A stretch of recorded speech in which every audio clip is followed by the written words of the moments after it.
there, I'm Ben with PaveTech. Today we're going to talk about slab grabbers. A lot of questions we have is what I need to buy, what are the opening ranges, and where can I get them? So we'll go through it. So we've got our small, medium, large slab grabbers. They're all 3 pounds a piece, but like I said, opening ranges. So the smallest slab grabber, we've got a minimum opening range of 4 inches, like here.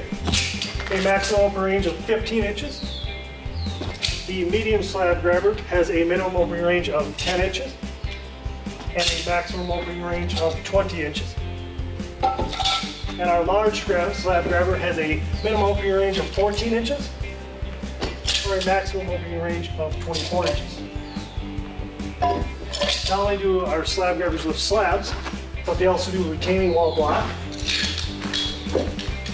So we get closer up, I will take my medium slab grabber and I will adjust it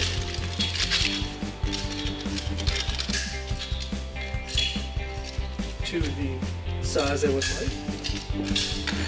On my retaining wall block, and I'm on. All these slab grabbers are available at PaveTech.com. Give us a call, go online, or find a dealer near you. Thank you. Bye.